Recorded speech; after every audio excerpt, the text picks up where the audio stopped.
मेरे सनातनी प्रियजन, आपको कोटि कोटि नमन। मैं विशाल शर्मा आपका स्वागत करता हूं सनातन विद्या में।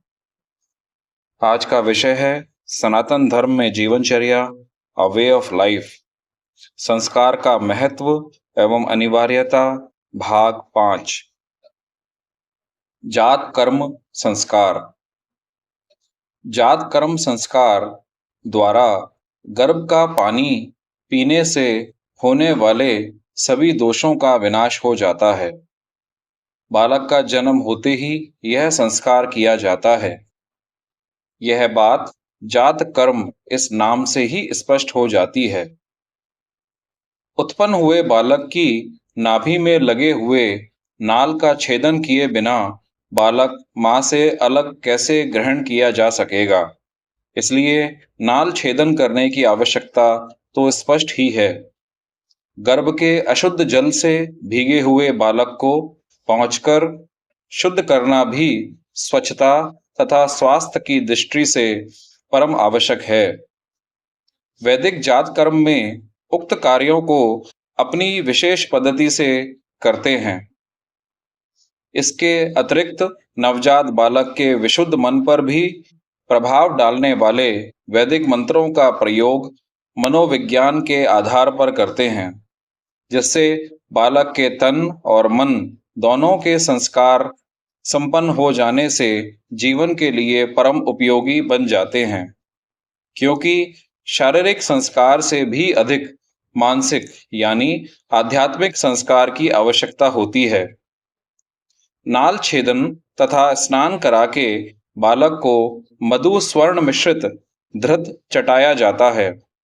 इसमें स्वर्ण त्रिदोष नाशक है, धृत आयु वर्धक है तथा वात पित्त नाशक है एवं मधु कफ नाशक है। इन तीनों के मिश्रण को चटाने से दोषों का नाश होकर बालक के शारीरिक यंत्र आंत आदि कर्म करने लगते हैं। स्वर्ण एवं धृत जैसे रासायनिक जीवन शक्ति प्रदायक पदार्थों से युक्त प्राचीन शास्त्रीय प्रयोग ही अधिक उपयुक्त हैं। जिस प्रकार अग्निदेव वनस्पतियों द्वारा आयुष्मान हैं, उसी प्रकार उनके अनुग्रह से मैं तुम्हें दीर्घायु से युक्त करता हूँ।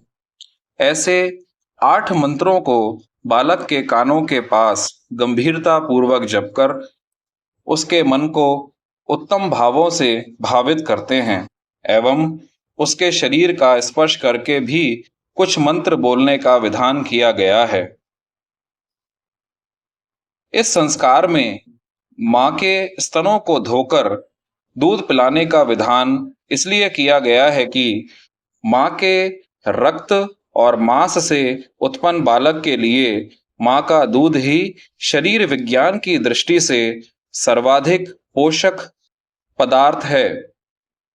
मनोविज्ञान की दृष्टि से मां का स्नेह ही साक्षात स्निग्ध दूध बनकर निकलता है।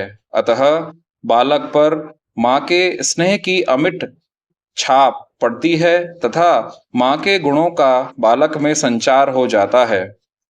जो स्त्रियां बालक को अपना दूध पिलाती हैं, वे जल्दी वृद्धा हो जाती हैं, उनके शरीर की शोभा मारी जाती है, यह कहना सही नहीं है। अतः जहां तक हो सके मां का ही दूध पिलाना चाहिए। अन्यथा यदि मां स्वार्थ के वश होकर अपना स्नेह में दुग्ध बालक को नहीं पिलाती तथा धाय के पराधीन बालक को कर देती है, तो मां के स्नेह से वंचित बालक मां से स्नेह ना करे तथा स्वार्थवश मां का पालन ना करके मां को पराधीन कर दे, तो इसमें आश्चर्य ही क्या है। आप सबने अपना बहुमूल्य समय दिया, उसके लिए आपका बहुत बहुत साधुवाद। हर हर महादेव।